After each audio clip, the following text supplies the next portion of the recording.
இந்த சிக்கெட் vibe song 25ஆம் தேதி release ஆக போகுது அப்படின்னு சொல்லிட்டு மண்டே 23ஆம் தேதி ஒரு சின்ன ப்ரோமோ வந்து விட்டுருந்தாங்க. அந்த ப்ரோமோல வந்து பாத்தீங்கன்னா இந்த பாட்டு வந்து தமிழ், தெலுங்கு, ஹிந்தி 3 லாங்குவேஜ்லயுமே ரிலீஸ் ஆகுது அப்படிங்கிற மாதிரி சொல்லிருந்தாங்க. அதுல ஹிந்தி வெர்ஷன்ல வந்து கூலி படத்துடைய டைட்டில் வந்து பாத்தீங்கன்னா கூலியா வந்து இல்ல, மஜ்தூர் அப்படிங்கிற டைட்டில் தான் வந்து இருந்து. அதை பார்த்துட்டு சோஷியல் மீடியால என்ன எல்லா லாங்குவேஜ்லயுமே கூலிங்கிற டைட்டில் ரிலீஸ் ஆகுது, ஆனா ஹிந்தில மட்டும் ஏன் வந்து மஜ்தூர் அப்படின்னு டைட்டில் மாத்திருக்காங்க அப்படின்னு பார்க்கும்போது ஏற்கனவே ஹிந்தில பாத்தீங்கன்னா அமிதாப் பச்சன் நடிச்சு 80ஸ்ல கூலி அப்படிங்கிற ஒரு படம் வந்துருச்சு.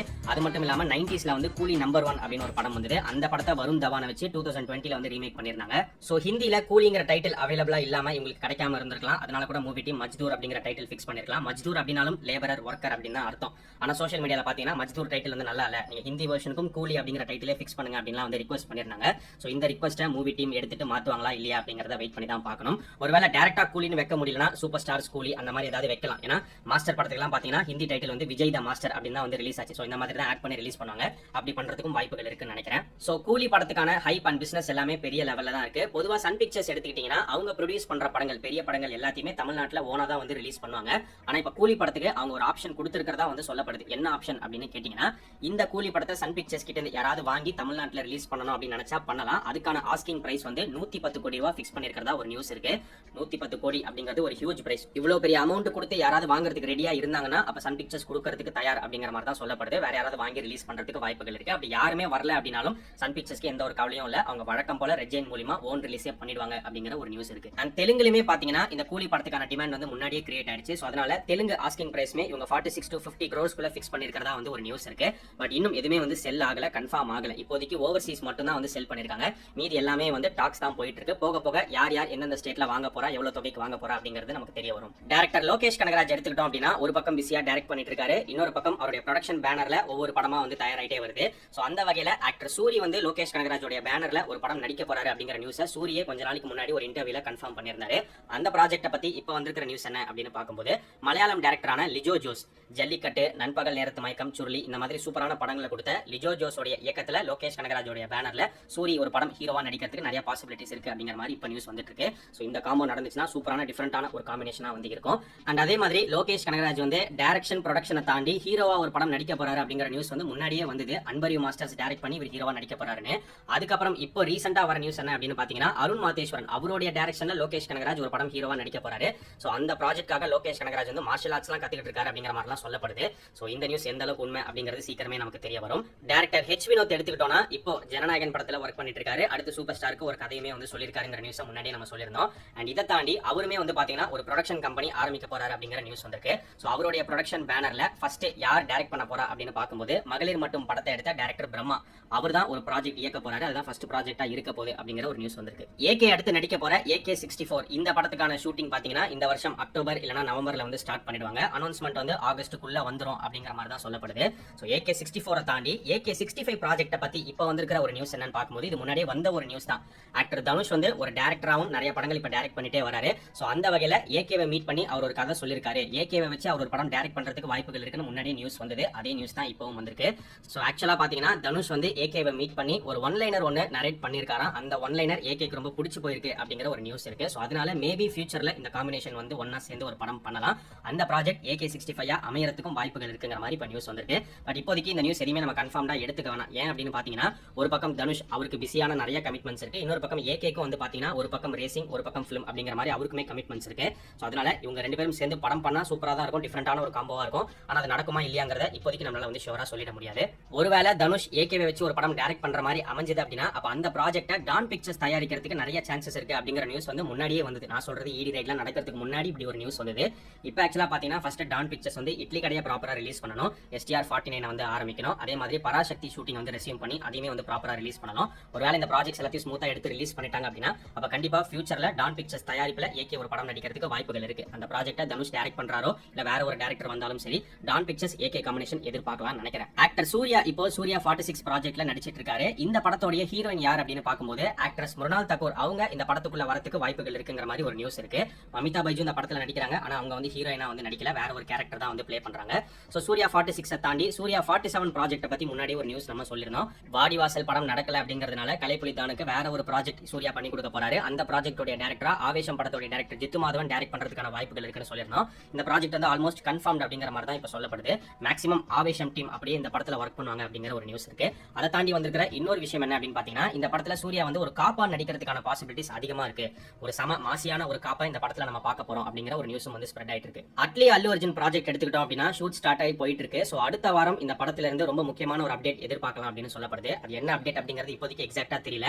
மேபி ப்ரோமோ வீடியோவை அஃபிஷியலா ரிலீஸ் பண்ற மாதிரி கூட இருக்கலாம். வெயிட் பண்ணி தான் வந்து பார்க்கணும். அண்ட் இந்த படத்துக்கு ஒரு ஹியூஜ் பட்ஜெட்டை சன் பிக்சர்ஸ் இறக்கிருக்காங்க. சோ அதுல பாத்தீங்கன்னா விஎஃப்எக்ஸ் இந்த படத்துல ஹெவியா இருக்க போது. விஎஃப்எக்ஸ்க்கு மட்டுமே 200 to 300 crores வந்து ஸ்பெண்ட் பண்ண போறாங்க அப்படிங்கிற ஒரு நியூஸ் வந்திருக்கு. சோ இது எல்லாமே தான் சூப்பர் ஸ்டாரோட பிறந்த நாளை முன்னிட்டு சிக்கிட்டு வை ப்ரோமோ வீடியோ ரிலீஸ் பண்ணிருந்தாங்க.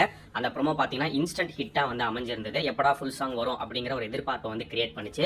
சோ இன்னைக்கு ஃபுல் சாங் வந்து ரிலீஸ் ஆயிடுச்சு. அனிருத் பத்தி சொல்லவே தேவையில்ல. சூப்பர் ஸ்டாரோட பயங்கரமான ஒரு ஃபேன் பாய். சூப்பர் ஸ்டார் படம்னு வந்துட்டாலே தனியா தீயா இறங்கி செய்வாரு. அதே மாதிரி தான் இந்த பாட்டுமே வந்து கம்போஸ் பண்ணிருக்காரு.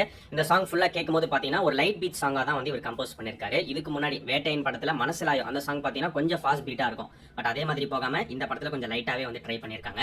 அண்ட் இந்த பாட்டுக்கு சாண்டி மாஸ்டர் அவர் தான் வந்து கொரியோகிராஃபி பண்ணிருக்காரு. அறிவு லிரிக்ஸ் எழுதியிருக்காரு. அண்ட் டிஆர் அவருடைய கான்ட்ரிபியூஷன், அவருடைய வாய்ஸ் இந்த பாட்டுக்கு ஒரு மிகப்பெரிய பிளஸ்ஸா வந்து அமைஞ்சிருக்கு.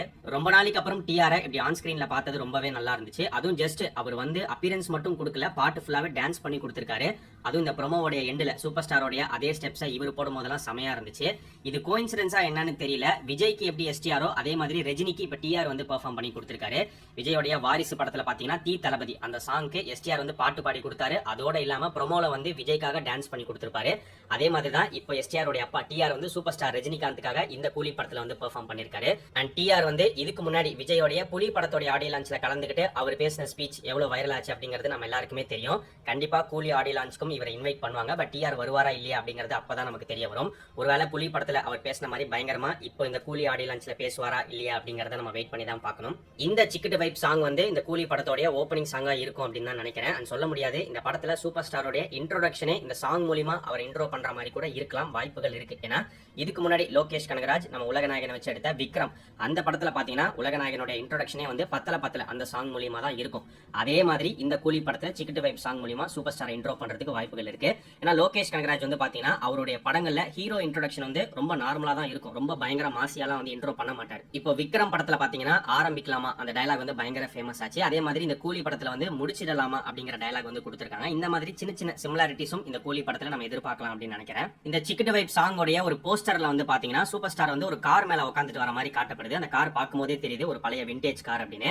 அந்த கார் நம்பர் பிளேட் பாத்தீங்கன்னா MDY 3142 அப்படிங்கிற மாதிரி போட்டிருக்கு. MDY அப்படிங்கிறது ஓல்டு மதுரை ரெஜிஸ்ட்ரேஷன்.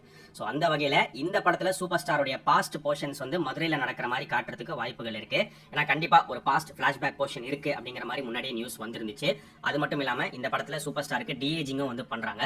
சோ அந்த பாஸ்ட் போர்ஷன் மதுரையா இருக்கலாம். இந்த சிக்கிட்டு வைப் சாங் பார்க்கும்போது நிறைய பேருக்கு ஒரு ஃபீல் ஏற்பட்டிருக்கலாம். ஏன்னா சூப்பர் ஸ்டாரோட விஷுவல்ஸை பெருசா பார்க்கவே முடியல, ஆட் பண்ணவே இல்லையே அப்படின்னு. கொஞ்சமா ஆட் பண்ணிருக்காங்க, பட் ரொம்ப பெருசா வந்து ரிவீல் பண்ணல. ஏன்னா பொதுவா பாத்தீங்கன்னா ஃபர்ஸ்ட் சிங்கிள்னா லிரிக்கல் வீடியோவா வந்து ரிலீஸ் பண்ணுவாங்க. அந்த லிரிக்கல் வீடியோல சாங்கோட ஃபுட்டேஜ் கொஞ்சம் ஆட் பண்ணிருப்பாங்க, சாங்கோட ஸ்டில்ஸ் இருக்கும், அண்ட் அந்த சாங் ஷூட்டிங் ஸ்பாட் வீடியோவும் கொஞ்சம் ஆட் பண்ணிருப்பாங்க. இப்படிதான் கலந்து ரிலீஸ் பண்ணுவாங்க. ஆனா கூலி மூவி டீம் லிரிக்கல் வீடியோவா போகாம இப்படி ப்ரோமோவா ரிலீஸ் பண்ணதுக்கு பின்னாடி காரணம் என்னவா இருக்கலாம் அப்படின்னு பார்க்கும்போது இந்த சாங் வந்து ரொம்ப சின்ன சாங் தான், பெரிய சாங் கிடையாது. அண்ட் ஏற்கனவே சிக்கிட்டு வைப் ப்ரோமோ அப்படின்னு சொல்லி ஆல்ரெடி இந்த படத்தோட விஷுவல்ஸை கொஞ்சம் ரிவீல் பண்ணிட்டாங்க. இதுக்கு மேல ரிவீல் பண்ணா ஃபுல் சாங்கே ரிவீல் பண்ற மாதிரி இருக்கும். சோ அதனாலதான் அனிருத் டிஆர் வச்சு இப்படி ஒரு ப்ரோமோ எடுத்து ரிலீஸ் பண்ணிருக்காங்க. இப்போ இந்த சிக்கிட்டு வைப் சாங் கேட்கறத தாண்டி தியேட்டர்ல விஷுவலா பார்க்கும்போது செமையான ஒரு எக்ஸ்பீரியன்ஸ் இருக்கும் அப்படின்னு நினைக்கிறேன். ஏன்னா இந்த சாங்ல சூப்பர் ஸ்டாரோட லுக், அவருடைய காஸ்டியூமா இருக்கட்டும், அவருக்கு கொடுக்கப்பட்ட டான்ஸ் எக்ஸ்பிரஷன் எல்லாமே வந்து நல்லாவே சூட் ஆயிருக்கு. சோ ஃபுல் சாங் பார்க்கணும் அப்படிங்கிற ஒரு ஆர்வம் இருக்கு. கண்டிப்பா தியேட்டர்ல பயங்கரமா இருக்கும்னு நினைக்கிறேன். அண்ட் இதெல்லாம் தாண்டி இந்த சிக்கிட்டு வைப் சாங்ல சூப்பர் ஸ்டார் கூட இன்னொரு நடிகரும் சேர்ந்து டான்ஸ் பண்றதுக்கு வாய்ப்புகள் இருக்கு. கன்ஃபார்ம்டா எடுத்துக்க வேணாம், மேபி நடக்கலாம். யார் அந்த நடிகர் அப்படின்னு பாத்தீங்கன்னா இந்த படத்துல நடிச்சிருக்கிற கன்னட ஆக்டர் உபேந்திரா. எதை வச்சு ப்ரோ இப்படி சொல்றீங்க அப்படின்னு கேட்டீங்கன்னா இப்படி ஒரு நியூஸ் இருக்கு. அண்ட் இதை தாண்டி ஏற்கனவே கூலி மூவி டீம் ரிலீஸ் பண்ண கூலி பவர் ஹவுஸ் ப்ரோமோ வீடியோ, அதுல நீங்க பாத்தீங்கன்னா இந்த படத்துல நடிச்சிருக்கிற ஆக்டர்ஸ் எல்லாருமே வந்து பேக் ஷாட் மூலமா காமிச்சிட்டே வருவாங்க. அப்போ உபேந்திராவை காட்டும் போது நீங்க கவனிச்சீங்கன்னா இந்த சிக்கிட்டு வைப் டான்ஸ் எந்த இடத்துல எந்த பில்டிங் குள்ள நடக்குதோ அதுக்குள்ளதான் அவர் நடந்து போற மாதிரி வந்து காட்டப்படுது. கரெக்டா அந்த ஷாட்டோட சைட்ல பாத்தீங்கன்னா லைட்ஸ் எல்லாம் வந்து தொங்கிட்டு இருக்கும். இந்த சிக்கிட்டு வைப் டான்ஸ் சாங்லயுமே பாத்தீங்கன்னா இந்த பில்டிங் ஃபுல்லா லைட்ஸ் எல்லாம் வந்து இருக்கிற மாதிரி காமிச்சிருப்பாங்க. சோ ஒருவேளை இந்த சாங்ல அவர் என்ட்ரி கொடுத்து டான்ஸ் பண்ற மாதிரி கூட இருக்கலாம். சோ இன்னைக்கு சிக்கிட்டு வைப் அபிஷியலா ரிலீஸ் பண்ணிட்டாங்க. அண்ட் அடுத்து பாத்தீங்கன்னா பூஜா ஹெக்டே இந்த கூலி படத்துல ஒரு ஐட்டம் சாங் ஒன்னு பெர்ஃபார்ம் பண்ணிருக்காங்க. அந்த சாங்கை செகண்ட் சிங்கிளா ரிலீஸ் பண்றதுக்கு வாய்ப்புகள் இருக்கு.